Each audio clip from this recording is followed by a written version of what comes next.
Before I start this film, I just wanted to tell you all what this video kinda is. So at first I wanted to do a review, and I wanted to do an essay, and I thought a review or a S review? Clever, Jane. Clever. Let's do it! The year 1967. The summer of love.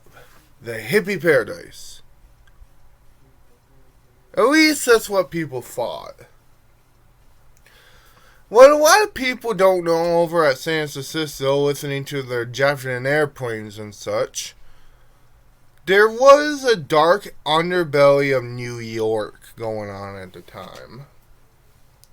Now, I say dark underbelly because when you think of San Francisco, what do you think of? You think about bright colors, at least back then, bright colors, flowers everywhere.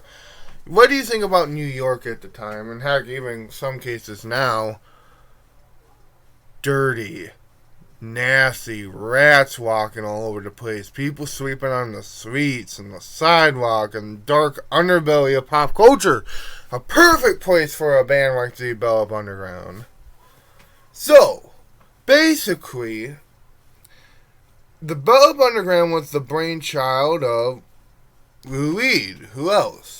But it was also a brainchild of someone who wasn't even in the band. Well, at least not in the band totally. Andy Warhol. His idea was he wanted to manage a band because he was taking a break off paintings. He was going more into weird film territory, and he wanted to basically make this band. So, why did he want to do it? To shock people. Basically, edginess back in the day was there, but all the other bands like the Rolling Stones or any band you can think of, even the Beatles, seemed very vanilla compared to this band, the Velvet Underground. So when they came out with their album, basically, Andy Warhol came up with another idea to put a female in there. Oh, that's new. Who would have thought? Females can sing too? Oh. Basically, they called it the Velvet Underground and Nico. And that's what we're going to be talking about today. Now, when it came out, the film... well, actually, that's kind of correct. Because when I listened to this album, I get this weird sense of an indie film. So, that horrible joke wasn't so far off, Jane. Thanks. Anyway. So, basically, when the album, that film, came out, it got this horrible reviews. You know, people hated the Velvet Underground back in the day. For whatever reason. Mostly because they were messy. They were experimental. But I'm here to tell you, does this album hold up today? Yes. I always say, though, you're either the fan of the Velvet Underground, or heck, even Lou Reed, or you're not a fan. This is a good example of this.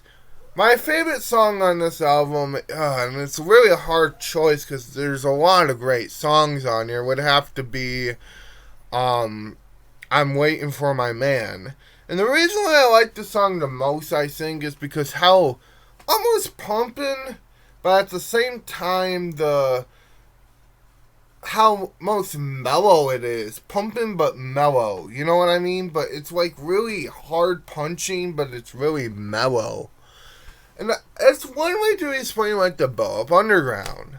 It's just craziness. And when Nico does get to sing, her voice is so cool. I like her voice. And